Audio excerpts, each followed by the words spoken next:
ओम शांति। आज 23 अक्टूबर 2024।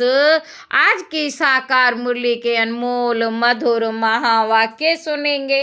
मीठे मीठे बाबा के मीठे बच्चे, तुम्हारी यात्रा बुद्धि की है, इसे ही रूहानी यात्रा कहा जाता है। तुम्हारी यात्रा बुद्धि की है, इसे ही रूहानी यात्रा कहा जाता है। तुम अपने को आत्मा समझते हो, शरीर नहीं। शरीर समझना अर्थात उल्टा लटकना। आज की मुरली का प्रश्न है, माया के पंप में मनुष्यों को कौन सी इज्जत मिलती है? उत्तर है, बाबा कहते आसुरी इज्जत। मनुष्य किसी को भी आज थोड़ी इज्जत देते, कल उसकी बेइज्जती करते हैं, गालियां देते हैं। माया ने सबकी बेइज्जती की है। माया ने सबकी बेइज्जती की है, पावन बना दिया है। बाप आए हैं तुम्हें देवी इज्जत वाला बनाने। ओम शांति। रूहानी बाप रूहों से पूछते हैं, कहाँ बैठे हो? तुम कहेंगे विश्व की रूहानी यूनिवर्सिटी में। रूहानी अक्षर तो हो वो लोग जानते ही नहीं। मनुष्य रूहानी अक्षर तो वो लोग जानते ही नहीं। विश्वविद्यालय तो दुनिया में अनेक हैं। यह है सारे विश्व में एक ही रूहानी विद्यालय, एक ही पढ़ाने वाला है। क्या पढ़ाते हैं? रूहानी नॉलेज। तो यह है स्पिरिचुअल विद्यालय अर्थात रूहानी पाठशाला। स्पिरिचुअल अर्थात रूहानी नॉलेज पढ़ाने वाला कौन है? बाबा पूछ रहे हैं, ये भी तुम बच्चे हो, बच्चे ही अभी जानते हो। ये भी तुम बच्चे ही अभी जानते हो। रूहानी बाप ही रूहानी नॉलेज पढ़ाते हैं, इसलिए उनको टीचर भी कहते हैं। स्पिरिचुअल फादर पढ़ाते हैं। अच्छा, फिर क्या होगा? तुम बच्चे जानते हो, इस रूहानी नॉलेज से हम अपना आदि सनातन देवी देवता धर्म स्थापन करते हैं। एक धर्म की स्थापना, बाकी जो इतने सब धर्म है उनका विनाश हो जाएगा। इस स्पिरिचुअल नॉलेज का सब धर्मों से क्या ताल्लुक है, ये भी तुम सब जानते हो। बाबा कहते एक धर्म की स्थापना इस रूहानी नॉलेज से होती है। यह लक्ष्मी नारायण विश्व के मालिक थे ना, उनको कहेंगे रूहानी दुनिया, स्पिरिचुअल वर्ल्ड। इस स्पिरिचुअल नॉलेज से तुम राजयोग सीखते हो। बाबा कहते राजाई स्थापन होती है। अच्छा, फिर और धर्मों से क्या ताल्लुक है? बाबा कहते कि अच्छा, फिर और धर्मों से क्या ताल्लुक है? और सभी धर्म विनाश को पाएंगे, क्योंकि तुम पावन बनते हो तो सब तुमको नई दुनिया चाहिए। इतने सब अनेक धर्म खत्म हो जाते हैं। बाबा कहते एक धर्म रहेगा, उसको कहा जाता है विश्व में शांति का राज्य। अभी है पतित शांति का राज्य, फिर होगा पावन शांति का राज्य। अभी तो अनेक धर्म है, कितनी अशांति है, सब पतित ही पतित है, रावण का राज्य है ना। अब बच्चे जानते हैं 5 विकारों को जरूर छोड़ना है, ये साथ में नहीं ले जाने हैं। बाबा कहते आत्मा अच्छे व बुरे संस्कार ले जाती है ना। अब बाप तुम बच्चों को पवित्र बनने की बात बताते हैं। उस पावन दुनिया में कोई भी दुख होता नहीं। पावन दुनिया सतयुग, कोई दुख नहीं होता। यह स्पिरिचुअल नॉलेज पढ़ाने वाला कौन है? स्पिरिचुअल फादर, सभी आत्माओं का बाप स्पिरिचुअल फादर क्या पढ़ाएंगे? स्पिरिचुअल नॉलेज देंगे। इसमें कोई भी किताब आदि की दरकार नहीं।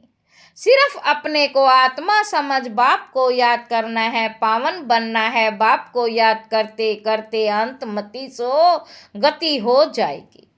यह है याद की यात्रा। यात्रा अक्षर अच्छा है, वह है जिस्मानी यात्राएं।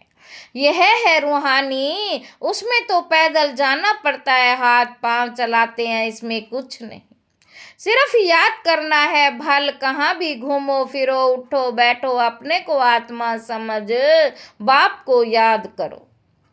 डिफिकल्ट बात नहीं है ये, सिर्फ याद करना है।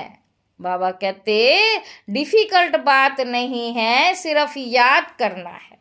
यह तो रॉयल्टी है ना। आगे तुम उल्टे चल रहे थे, अपने को आत्मा के बदले शरीर समझना, अपने को आत्मा के बदले शरीर समझना। इसको कहा जाता है उल्टा लटकना। अपने को आत्मा समझना, ये है सुलटा।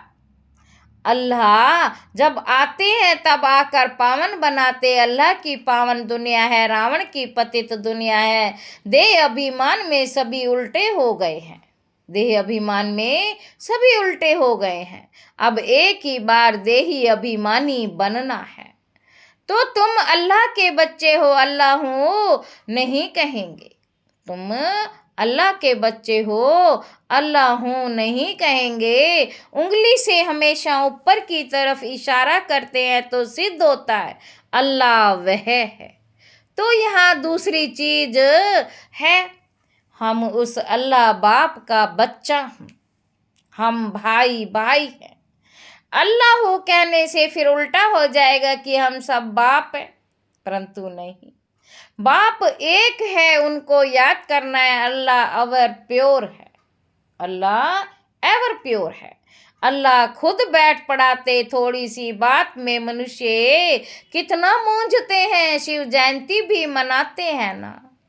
बाबा कहते श्री कृष्ण है स्वर्ग का पहला राजकुमार। यह बेहद का बाप इनको राज्य भाग्य देते। बाप जो नई दुनिया स्वर्ग स्थापन करते, उसमें श्री कृष्ण नंबर 1 प्रिंस है। बाप बच्चों को पावन बनने की युक्ति बैठ बताते। बच्चे जानते हैं।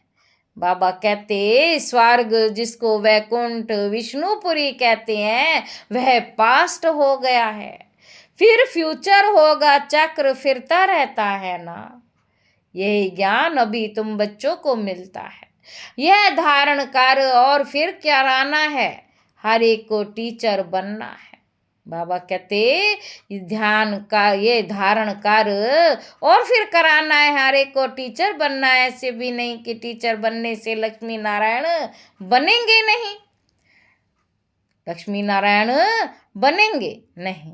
टीचर बनने से तुम प्रजा बनाएंगे, टीचर बनने से तुम प्रजा बनाएंगे। जितना बहुतों का कल्याण करेंगे उतना उच्च पद पाएंगे, स्मृति रहेगी। बाप कहते हैं ट्रेन में आते हो तो भी बैज पर समझाओ। बाप पतित पावन लिबरेटर है, पावन बनाने वाला है। बहुतों को याद करना पड़ता है। जानवर हाथी घोड़े आदि कच्छ मच्छ को भी अवतार कह देते हैं। कच्छ मच्छ को भी अवतार कह देते हैं। उनको भी पूछते रहते हैं, समझते हैं भगवान सर्वव्यापी अर्थार्थ सब में है। सबको खिलाओ अच्छा, कण कण में भगवान कहते हैं। फिर उनको कैसे खिलाएंगे, बिल्कुल ही समझ से जैसे बाहर है। लक्ष्मी नारायण आदि देवी देवताएं थोड़े ही ये काम करेंगे। चींटियों को अन्न देंगे, फलाने को देंगे। तो बाप समझाते हैं तुम हो रिलीजो पॉलिटिकल, तुम हो रिलीजो पॉलिटिकल। तुम जानते हो हम धर्म स्थापन कर रहे हैं। बाबा कहते राज्य स्थापन करने के लिए मिलिट्री रहती है, परंतु तुम हो गुप्त। तुम्हारी है स्पिरिचुअल यूनिवर्सिटी। सारी दुनिया के जो भी मनुष्य मात्र सब इन धर्मों से निकल अपने घर जाएंगे। आत्माएं चली जाएंगी, वह है आत्माओं के रहने का घर। वह है आत्माओं के रहने का घर। अभी तुम संगम युग पर पढ़ रहे हो, फिर सतयुग में आकर राज्य करेंगे और कोई धर्म नहीं होगा। गीत में भी है ना, बाबा आप जो देते हो वह और कोई दे ना सके। सारा आसमान सारी ही धरनी तुम्हारी रहती है, सारे विश्व के मालिक तुम बन जाते हो। यह भी अभी तुम समझते हो, नई दुनिया में यह सभी बातें भूल जाएंगी। इनको कहा जाता है रूहानी स्पिरिचुअल नॉलेज। तुम बच्चों की बुद्धि में है कि हम हर 5000 वर्ष बाद राज्य लेते हैं, फिर गंवाते हैं। ये 84 का चक्र फिरता ही रहता है, तो पढ़ाई पढ़नी पड़े। बाबा कहते तब ही जा सकेंगे ना, पढ़ाई पढ़नी पड़े तभी जा सकेंगे। पढ़ेंगे नहीं तो नई दुनिया में जा नहीं सकेंगे। वहां का तो लिमिटेड नंबर है, नंबरवार पुरुषार्थ अनुसार वहां जाकर पद पाएंगे। कहाँ? सतयुग में। इतने सब तो पढ़ेंगे नहीं, अगर सभी पढ़े तो फिर दूसरे जन्म में राज्य भी पावे। पढ़ने वालों की लिमिट है, सतयुग त्रेता में आने वाले ही पढ़ेंगे। तुम्हारी प्रजा बहुत बनती रहती है, देरी से आने वाले पाप तो भस्म कर ना सके। बाबा कहते पाप आत्माएं होंगी तो फिर सजाएं खाकर बहुत थोड़ा पद पा लेंगी, बेइज्जती होगी तो भी माया की बहुत इज्जत वाले हैं, वह बेइज्जती बन जाएंगे। अभी माया की बहुत इज्जत वाले हैं, वह बेइज्जत बन जाएंगे। यह है ईश्वरीय इज्जत, वह है आसुरी इज्जत। ईश्वरीय अथवा देवी इज्जत और आसुरी इज्जत में रात दिन का फर्क है। हम आसुरी इज्जत वाले थे, अब फिर देवी इज्जत वाले बनते हैं, आसुरी इज्जत से बिल्कुल बेघर बन जाते हो। यह है कांटों की दुनिया, तो बेइज्जती हुई ना, फिर कितनी इज्जत वाले बनते हो? बाबा पूछ रहे हैं। यथा राजा रानी तथा प्रजा। बेहद का बाप तुम्हारी इज्जत बहुत ऊंच बनाते हैं, तो इतना पुरुषार्थ भी करना है। सब कहते हैं हम अपनी इज्जत ऐसे बनावें, अर्थात नर से नारायण, नारी से लक्ष्मी बन जावे। इससे ऊंच इज्जत कोई की नहीं है। कथा भी नर से नारायण बनने की ही सुनते हैं, अमर कथा। तीजरी की कथा यह है, एक ही है, ये कथा अभी भी तुम सुनते हो। बाबा कहते तुम बच्चे विश्व के मालिक थे, फिर 84 जन्म लेते नीचे उतरते आए हो, फिर पहला नंबर का जन्म होगा।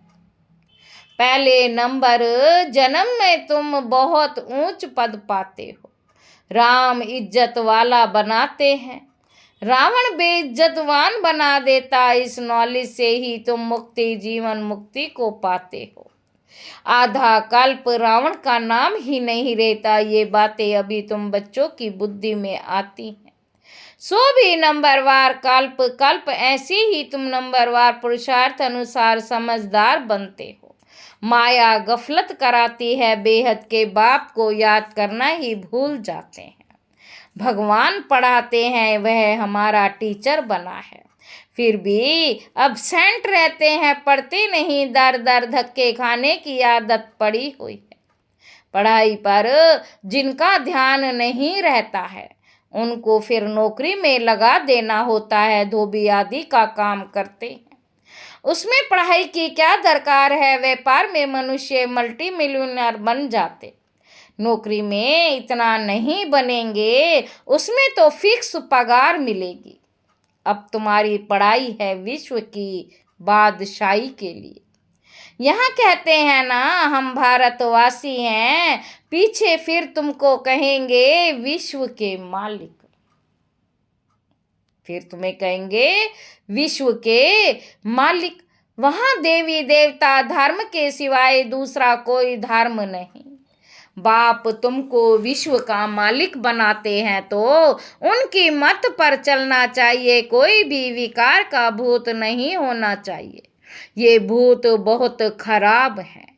कामी की हेल्थ बिगड़ती रहती है, ताकत कम हो जाती है। इसी काम बेकार ने तुम्हारी ताकत बिल्कुल खत्म कर दी है।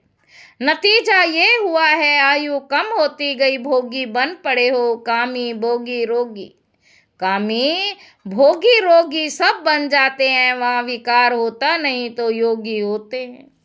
सदैव तंदुरुस्त और आयु भी 150 वर्ष होती।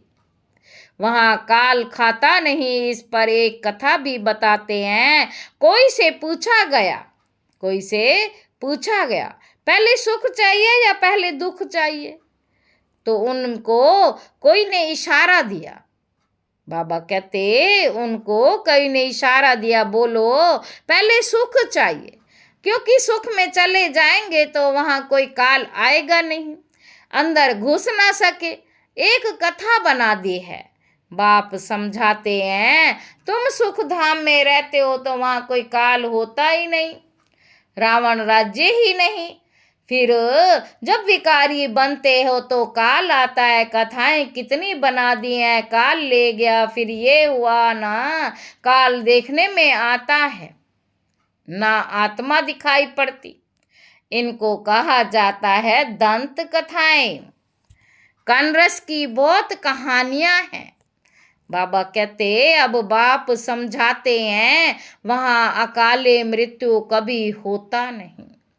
आयु बड़ी होती है, पवित्र रहते हैं। 16 कला, फिर कला कम होते होते एकदम 9 कला हो जाते हैं। मैं निर्गुण, हारे में कोई गुण नहीं। एक निर्गुण संस्था भी बच्चों की है। कहते हैं हमारे में कोई गुण नहीं, हमको गुणवान बनाओ, सर्व गुण संपन्न बनाओ। अब बाप कहते पवित्र बनना है, मरना भी है सबको। पवित्र बनना है, मरना भी है सबको। इतने ढेर मनुष्य सतयुग में नहीं होते। अभी तो कितने ढेर हैं। वहाँ बच्चा भी योग बल से होता है। यहाँ तो कितना देखो बच्चे पैदा करते रहते। बाप फिर भी कहते हैं, बाप को याद करो, वह बाप ही पढ़ाते। टीचर पढ़ाने वाला याद पढ़ता, तुम जानते हो। शिव बाबा हमको पढ़ा रहे हैं, क्या पढ़ाते हैं वह भी तुमको मालूम है। तो बाप अथवा टीचर से योग लगाना है। नॉलेज बहुत ऊंची है। अभी तुम सबकी स्टूडेंट लाइफ है। ऐसी अनावृष्टि कभी देखी जहाँ बच्चे बूढ़े जवान सब इकट्ठे पढ़ते, एक ही स्कूल, एक ही पढ़ाने वाला टीचर, और जिसमें ब्रह्मा स्वयं भी पढ़ता हो। वंडर है ना।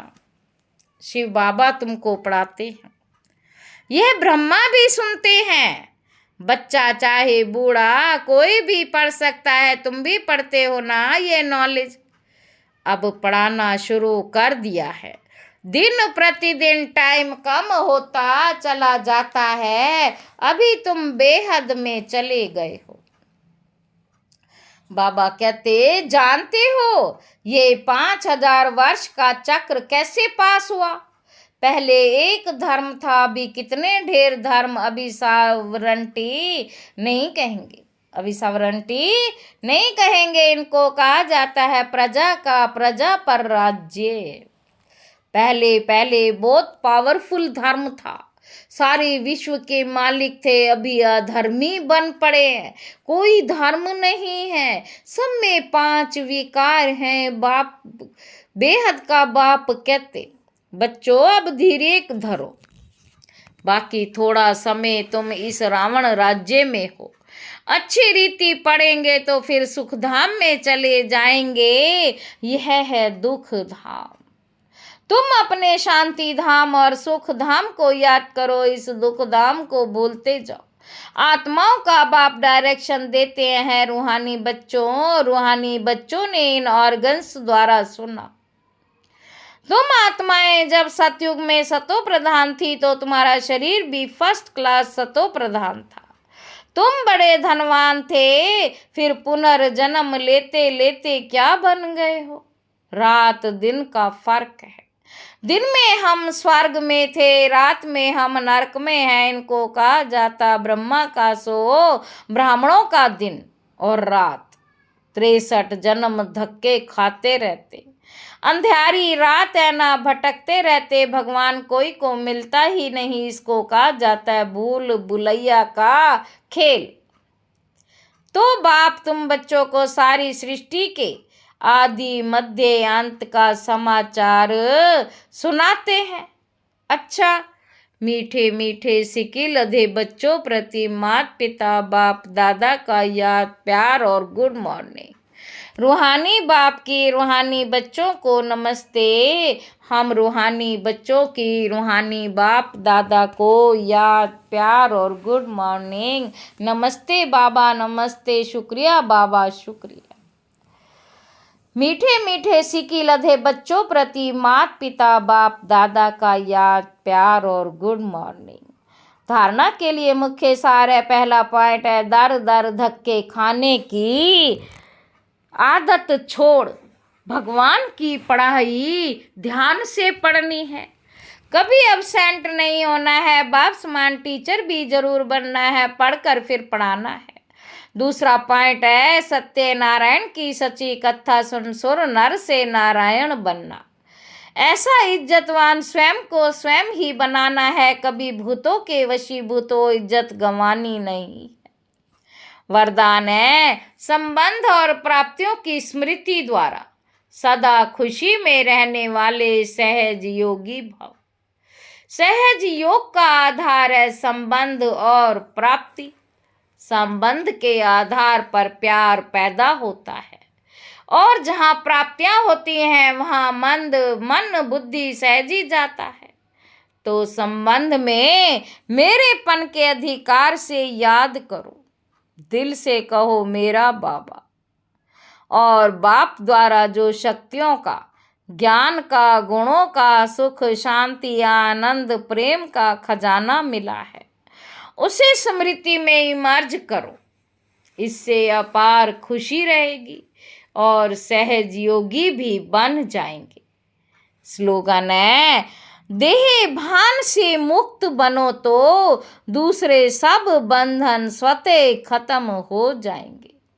अच्छा, ओम शांति।